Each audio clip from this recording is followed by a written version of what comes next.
Jadi anak presiden mentraktir menteri dalam negeri. Lalu menteri dalam negerinya dibully, diingatkan. Dia lupa bahwa itu anak presiden. Menterinya mengundurkan diri. Cuma ditraktir makan, dia merasa dia salah karena ditraktir anak presiden. Apalagi Presiden Yosin Suga minta maaf habis-habisan. Dia bilang, saya minta maaf karena ternyata satu orang dari keluarga saya tidak mengerti etika tuh. Anak saya nggak boleh traktir makan menteri saya tuh. Itu final etikanya tuh. Sekarang Anda lihat, ketika anak Presiden Jokowi belum jadi wali kota, semua menteri ke sana melapor, traktir makan di situ malah. Dan sekarang lebih banyak lagi menteri yang datang ke situ karena mau reshuffle, minta perlindungan.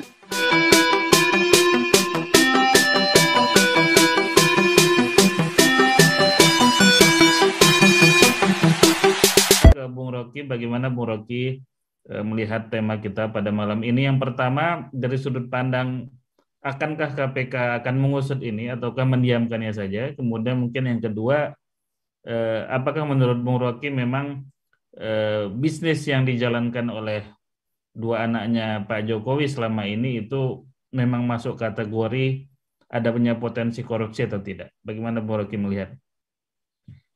Pertanyaannya, apakah KPK itu harimau atau harimau berekor cebong itu?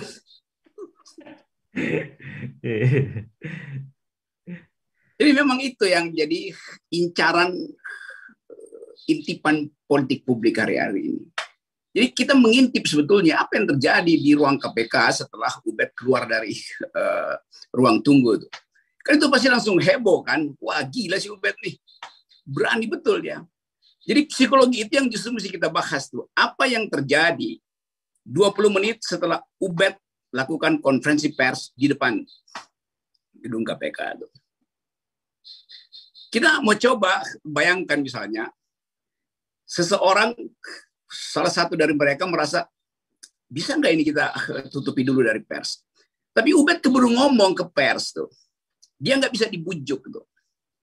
Jadi kasus ini di dalam 20 menit langsung jadi causa celebre itu. Sesuatu yang dirayakan sebagai kemenangan oposisi itu. Atau paling tidak sebagai upaya untuk memperlihatkan bahwa oposisi masih bekerja loh.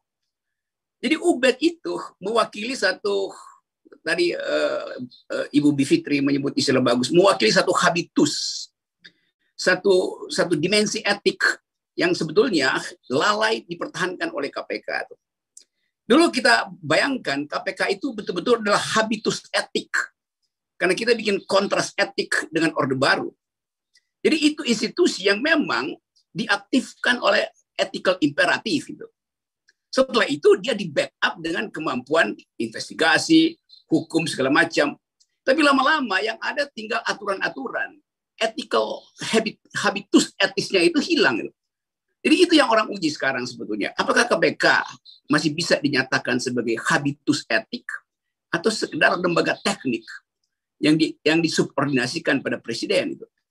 Kan itu problemnya. Karena itu betul sekali tadi Ibu Bivitri mengingatkan kembali pada kita tentang potensi KPK itu sekedar menjadi peralatan teknis dari presiden. Gitu. Ini yang penting sebetulnya kita bayangkan agar supaya kita tidak lagi melihat soal ini sekedar soal lapor-melaporkan. Yang diuji sebetulnya adalah KPK itu.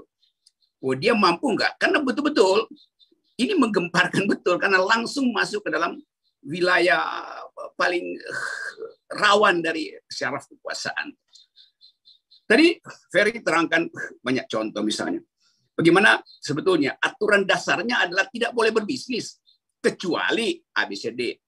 Sekarang Bivitri juga terangkan itu bahwa prinsipnya memang tidak boleh berbisnis karena memang itu konsekuensi menjadi anak dari pejabat. Dalam 1 menit dia bisa tahu apa yang dibisikkan oleh menteri pada bapaknya. Lalu bisikan itu berubah jadi Twitter. Dan Twitter itu berubah mengubah konstelasi harga saham. Itu yang disebut sebagai etika dasar. Nggak boleh sedikit pun keluarga presiden itu berbisnis. Lalu ada diskresi. Oke, dalam hal-hal tertentu boleh. Tetapi harus betul-betul dideklar tadi. Bivitri pakai istilah itu juga. Deklarasikan. Declare dalam bahasa Prancis artinya dibuka sepenuhnya itu. diucapkan bahkan, bukan sekedar di konferensi pers, kan dia ucapkan dari dalam mulutnya. Ini saya punya potensi melakukan insider trading ya. Jadi kalau saya nge-tweet, latar belakangnya adalah ini. Kan itu yang namanya deklarasi, bukan diam-diam lalu bikin orang bikin interpretasi. Jadi etik itu yang nggak ada sebetulnya. Ini coba kita lihat, berapa banyak menteri yang datang berkunjung pada anak presiden sebelum dan setelah jadi wali kota. Itu pelanggaran etik luar biasa. Artinya menteri-menteri ini dungu, nggak ngerti tentang public ethics. Coba kita ingat misalnya, beberapa tahun lalu, mungkin 1 tahun lalu, apa 2 tahun lalu, seorang menteri dalam negeri di dalam pemerintahan Perdana Menteri Suga, siapa namanya itu, Yoshine Suga di Jepang, menteri dalam negerinya mengundurkan diri karena ditraktir makan oleh anak Presiden Suga. Bayangkan, tentu nggak di restoran Padang, nggak mungkin terlalu murah tuh. Kalau ditraktir restoran Padang itu ASN boleh ditraktir di situ kayak si Ferry. Jadi anak presiden mentraktir menteri dalam negeri. Lalu menteri dalam negerinya dibully, diingatkan. Dia lupa bahwa itu anak presiden. Menterinya mengundurkan diri. Cuma ditraktir makan, dia merasa dia salah karena ditraktir anak presiden. Apalagi Presiden Yoshine Suga minta maaf habis-habisan. Dia bilang, saya minta maaf karena ternyata satu orang dari keluarga saya tidak mengerti etika tuh. Anak saya nggak boleh traktir makan menteri saya tuh. Itu final etikanya tuh. Sekarang Anda lihat, ketika anak Presiden Jokowi belum jadi wali kota, semua menteri ke sana melapor, traktir makan di situ malah. Dan sekarang lebih banyak lagi menteri yang datang ke situ karena mau reshuffle, minta perlindungan.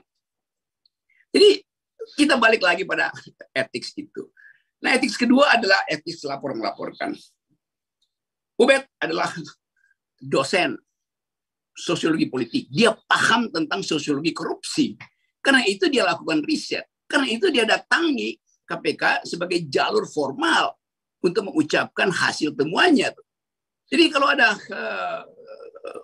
rombongan dari gorong-gorong melaporkan balik Ubed, itu di mana logikanya? Kan mestinya kalaupun tersinggung, ya yang terlapor yang melaporkan pencemaran nama baik. 2 anak presiden yang mesti melapor. Ini dayang-dayangnya melapor. Kan gila negeri ini kan. Supir angkot yang ditahan, supir angkot yang dilaporkan, supir odong-odong yang marah. Coba apa poinnya tuh? Jadi secara hukum juga agak sulit. Mestinya dilaporkan sebagai pencemaran nama baik setelah KPK menyatakan bahwa ini tidak bisa diproses. Kan begitu jalan pikirannya kan. Sekarang ada 2 soal dilaporin ke polisi. Bagaimana kalau polisi bilang, oke, ini pencemaran nama baik. Maka ditangkap oleh si Ubed. Padahal belum diperiksa oleh KPK kan. Jadi kita lihat kedunguan itu memang berkembang biak secara cepat. Jadi sekali lagi poin saya adalah kita balikkan dulu problem ini lepas dari soal hukum atau bukan hukum, tapi ada etik yang memang udah dilanggar dari awal. Dari 6 bulan lalu atau bahkan setahun lalu, jejak kecurigaan publik terhadap aktivitas bisnis dari 2 anak presiden ini ada di media massa. Dan tercium sebetulnya oleh akademisi, tercium oleh pengamat yang jeli itu. Yang aneh adalah PPATK, Menteri Keuangan, yang sebetulnya tahu lebih jelas keadaan ini, diam-diam aja.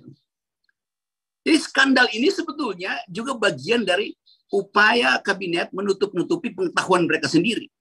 Karena itu di kabinet berlangsunglah transaksi yang namanya black market of injustice itu. Nah, kita ingin agar supaya KPK kita beri semacam kita pinjamkan moral publik itu karena dia juga punya moral gitu. Kita pinjamkan aja. Anda pinjam moral publik KPK supaya Anda punya kesempatan untuk memperbaiki diri. Dan ketika Anda menyelesaikan tugas Anda, kembalikan moral publik itu. Karena ini ada pinjaman, nggak pakai bunga. Akademisi menjamin itu bahwa Ubed menyentuh wilayah yang paling sensitif karena kepekaan akademis dia tuh. Karena pengetahuan dia tentang sosiologi korupsi itu.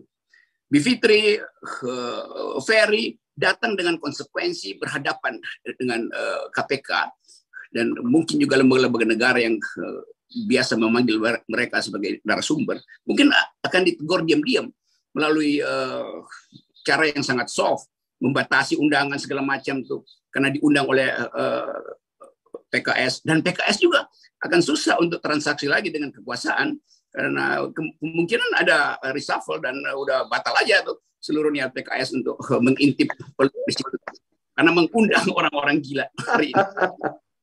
Tapi semua itu kita abaikan karena kita ingin balikkan habitus etik dari KPK. Assalamualaikum warahmatullahi wabarakatuh. Salam.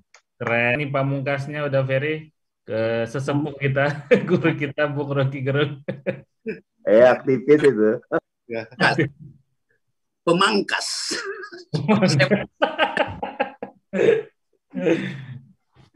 Ya kita mau ingatkan sekali lagi bahwa semua pejabat negara, pejabat publik, dia diikat oleh semacam kesepakatan. Kadang-kala jadi semacam tacit agreement gitu. Tidak diucapkan, tetapi kita paham etiknya itu. Dan itu tradisi demokrasi bahwa siapa yang punya akses, kendati itu aksesnya agak sublim terhadap bisnis, dia harus hentikan itu. Itu di negara-negara yang beradab, semua pejabat publik, kalau dia punya aset yang ada hubungannya dengan akumulasi modal, bisnis, dia mesti taruh itu di lembaga yang disebut blind trust. Jadi satu institusi yang dia tidak bisa akses. Trustee-nya itu yang nanti mengurus. Dia selama pejabat dia nggak boleh akses. Dan itu final. Tapi bayangkan misalnya berapa banyak menteri yang punya bisnis yang sebelum ke kantor di istana dia datang dulu ke perusahaannya. Dia rapat dulu pagi-pagi sebelum dia bertugas sebagai menteri karena dia merangkap sebagai bisnismen itu.